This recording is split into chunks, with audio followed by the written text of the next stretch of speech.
नमस्कार, मैं अशोक कुमार पांडे और स्वागत है आपका टीसीएच पर। इस देश को क्या बना दिया गया है और खास तौर पर दलितों, मुसलमानों और बाकी जो हमारी वंचित जनता है उसके लिए इस देश को कितना गंदा कर दिया गया है। कैसे कैसे बयान आ रहे हैं और किस किस तरह की बातें हो रही हैं और उसके चलते जो लोग हिंदू मुस्लिम एकता में भरोसा करते हैं, जो सबको साथ लेकर चलना चाहते हैं, उनको क्या क्या झेलना पड़ रहा है ये बताने की जरूरत नहीं है।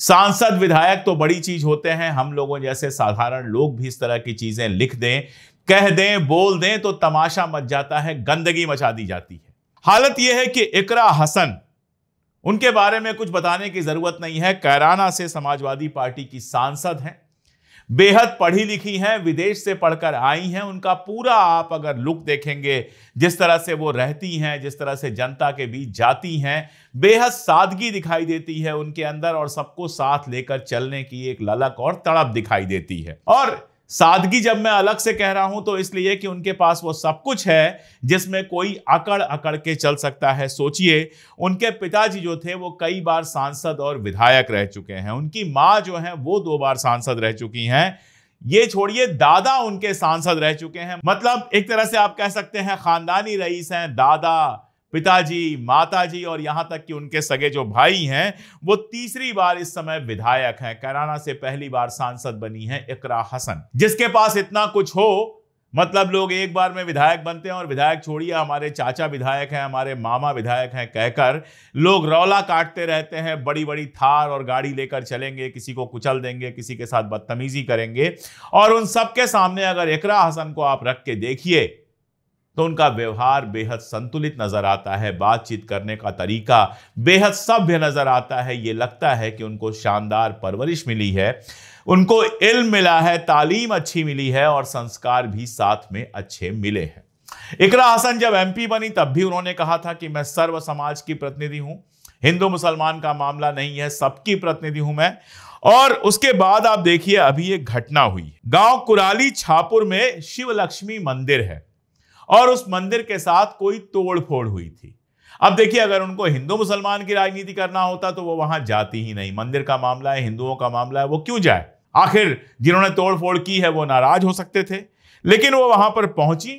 ये जो वारदात हुई थी तोड़फोड़ की, उसकी कड़ी निंदा की और लोगों के बीच में बोलते हुए उन्होंने कहा कि मैं बहुत भारी मन से यहां आई हूं।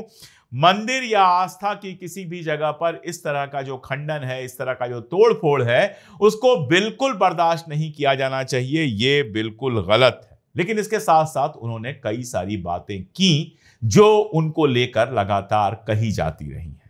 इशारा उनका शायद जो पूर्व वहां के सांसद हैं हरीश चौधरी, जो गुजर हैं, आप जानते हैं कि वहां पर हिंदू गुजर भी हैं, मुस्लिम गुजर भी हैं, उनकी तरफ था। लेकिन जो दर्द उनकी आवाज में था उसको कोई भी इंसान बहुत कायदे से समझ सकता है। एक बात कही उन्होंने कि जिन लोगों को आजकल महापुरुष की उपाधि दी जा रही है वे महापुरुष नहीं है, वे समाज को तोड़ रहे हैं और हिंदू मुस्लिम विवाद पैदा कर रहे हैं। एक नाम तो जब ऐसी बातें होती हैं तो उस इलाके में बहुत सारे लोग हैं, सबका नाम तो क्या लिया जाए। लेकिन आजकल देश भर में जिनको चर्चित कराया जा रहा है, टीवी चैनल जिनका इंटरव्यू ले रहे हैं, धीरेन्द्र शास्त्री।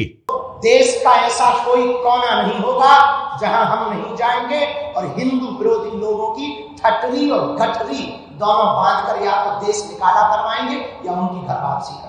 मतलब ऐसा लगता है कि यह अनपढ़ आदमी हिंदुओं का ठेकेदार बन गया है।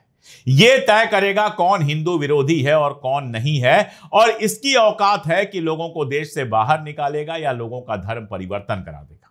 है कौन ये? अगर कोई सवाल पूछ ले कि है कौन ये, सत्ता अगर इसके ऊपर से हाथ हटा ले तो औकात 2 पैसे की नहीं है।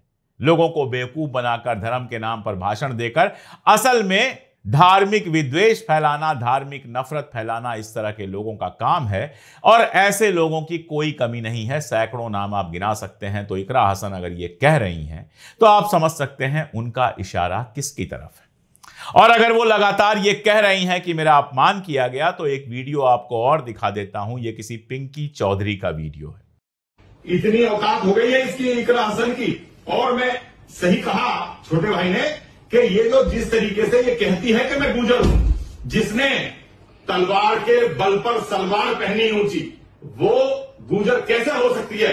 गुजर हमारे बहुत ताकतवर, हमारी एक क्षत्रिय कौम है, और ये लोग कट्टरपंथी जेहादी, मैं कह रहा हूं ये सीधी सीधी इसका भाई जब एसडीएम को गाली दे। आपने सुना कितना घटिया और कितना गंदा वीडियो है। तलवार और सलवार का जो ये तुक बिठा रहे हैं वो कितना नीचतापूर्ण है मुझे बताने की जरूरत नहीं है। और इसलिए अगर इस तरह की बातों से, इस तरह की हरकतों से, अपमान से इकरा आहत हुई हैं और वो आहत होकर कह रही हैं कि मुझे मुल्ली कहा गया, मुझे जाने क्या क्या कहा गया, तो उनकी बात को सुने जाने की जरूरत है और ये सोचने की जरूरत है कि इस देश को हमने आखिर क्या बना दिया है। इस देश में कोई भी खड़ा होकर किसी के लिए कुछ भी बोल सकता है। 70 साल से ज्यादा उम्र अब हो गई सोनिया गांधी जी की, राजीव गांधी जी की पत्नी हैं, इंदिरा गांधी जी की बहू हैं, राहुल गांधी और प्रियंका की मां हैं, हमारी मां की उम्र से ज्यादा हैं।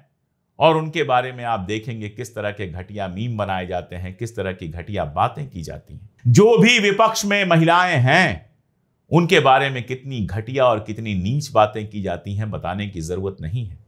और उनमें भी अगर वो मुसलमान हो या दलित हो तो उनकी जाति और उनके धर्म को चिन्हित करके इस तरह की बात की जाती है। इसलिए मेरी अपील है कि एक बार इकरा ने जो 8 मिनट का अपना भाषण दिया है लोगों के बीच में, उसको जरा गौर से सुनिए और सोचिए। वो सुनना और उसके बाद सोचना बहुत जरूरी है, क्योंकि ये जो जहर हमारे पूरे समाज में फैलाया जा रहा है वो कितना ज्यादा गंदा होता जा रहा है, इसकी आप कल्पना नहीं कर सकते। मेरी माए बहनें, आप सभी को नमस्कार।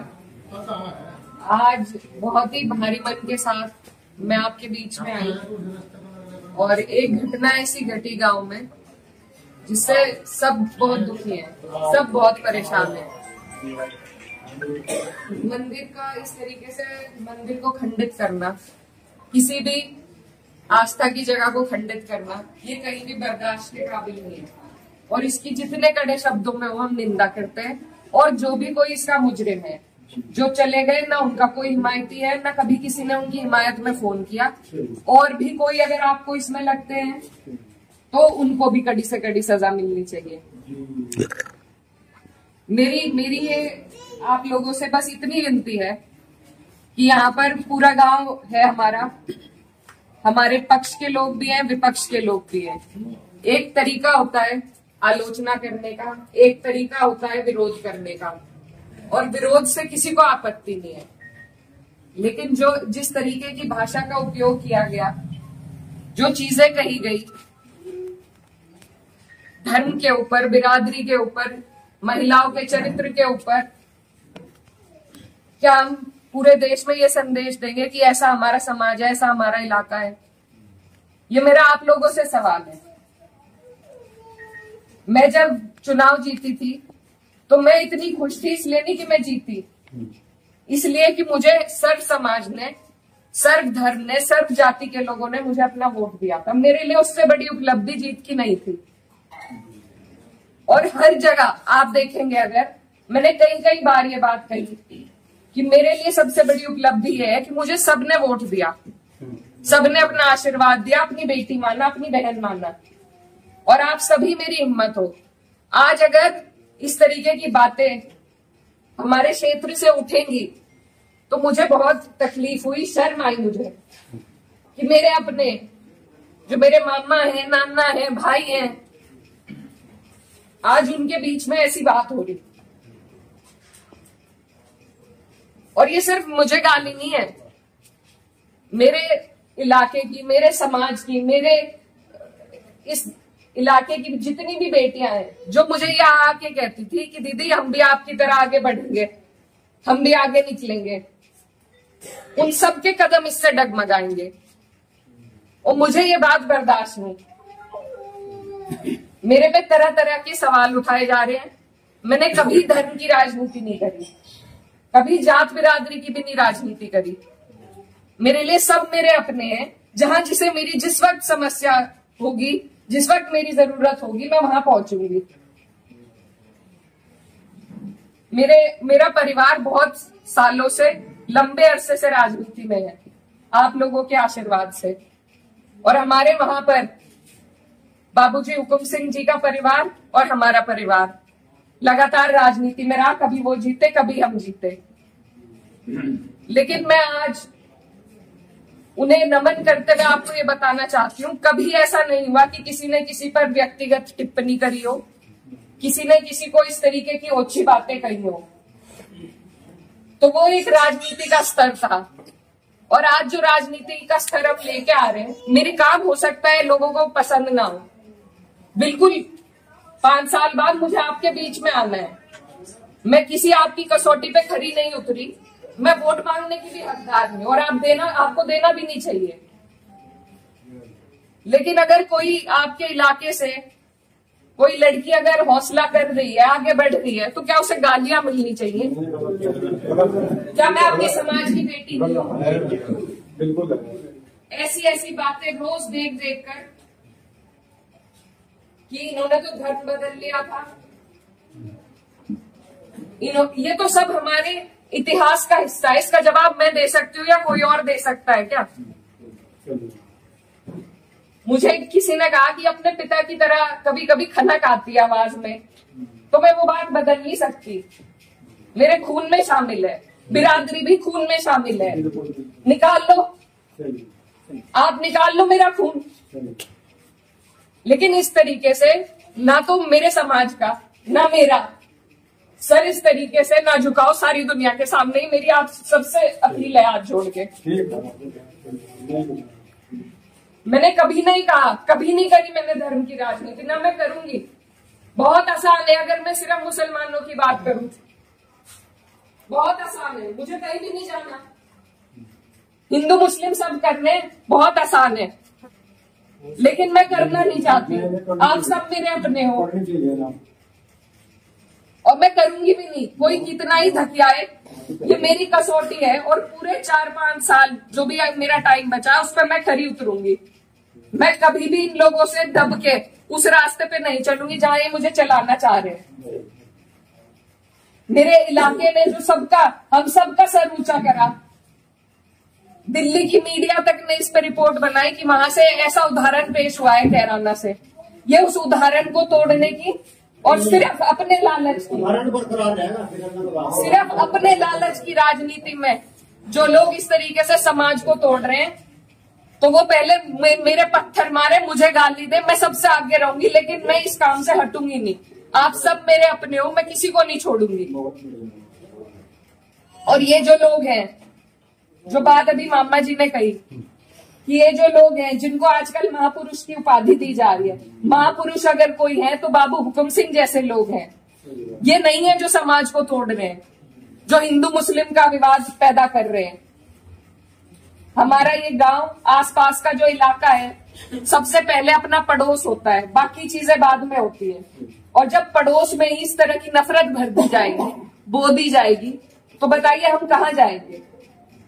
आज मैं इस गांव में आई, मेरे पे ये भी इल्जाम लगाए गए कि 10 दिन से आई नहीं। पुलिस का हाल देखो यहाँ पर, रात से प्रशासन का मेरे पे फोन है, आप क्यों जा रही हो वहां? क्यों ना जाऊं मैं? मेरा इलाका नहीं है ये, कौन रोक देगा मुझे? लेकिन हम इसलिए नहीं आए क्योंकि खोसपुरा में 13वीं थी, उस वजह से उस सम्मान में हम राजनीति की बात करने आपके बीच में नहीं आए। लेकिन हर बात के विवाद बढ़ाना, इल्जाम लगाना, आज आपके बीच में आके धरातल के जो हालात है वो भी सामने आए। आप लोगों ने कई बातें बताई, कमेटी को लेकर बात बताई, वो सब भी जांच का विषय है। लेकिन फिलहाल जिस पे उंगली उठाई कि इस बच्चे ने ये करा, क्या वो बच्चा जेल नहीं गया? उसके गार्जियन भी गए। अगर मैंने हिमायत करी, आप मेरे 10 जुत्ते उठा के मारो। उसी दिन वो लोग जेल गए, उनके गार्जियन जेल गए। और अगर और भी कोई होता, कोई भी हो, मुस्लिम हो, मेरे परिवार का हो, मेरा सगा हो, कोई ऐसी हरकत करेगा तो उसे सजा मिलनी चाहिए और कड़ी से कड़ी सजा मिलनी चाहिए। ये प्रशासन आपके बीच में है, आप इनसे पूछ सकते हो। अगर मैंने हिमायत में किसी से भी फोन करा हो कि नहीं उन्हें छोड़ दो, वो मुसलमान है,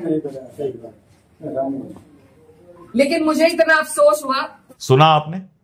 जब मैंने पहली बार इस वीडियो को सुना तो शर्म से मेरा सर झुक गया कि जिस देश में कहा गया कि यत्र नार्यस्तु पूज्यन्ते, जिस देश में औरतों को देवी का मकाम दिया गया, जिस देश में औरतों का सम्मान करना सिखाता है परिवार, वहां इस गंदी राजनीति के चलते, धर्म की गंदी राजनीति के चलते लोगों का कितना पतन हुआ है, इस पर जरा सोचिए। आपको लगता है कि ये तो बस उन तक महदूद है, तो यकीन जानिए आप बहुत भोले हैं। आज उनको गाली पड़ रही है, कल आपके परिवार की महिलाओं को गाली पड़ सकती है अगर आपने जरा सा भी विरोध करने की हिम्मत की तो, और इस तरह से लोगों की हिम्मत तोड़ने की कोशिश की जाती है। मैं तो यही कह सकता हूं कि इस तरह की गंदी राजनीति, इस तरह की गंदी भाषा, इस तरह की घटिया हरकतें इस देश में अब बंद होनी चाहिए। आप क्या कहते हैं कमेंट में बताइएगा। आज के लिए इतना ही, बहुत शुक्रिया।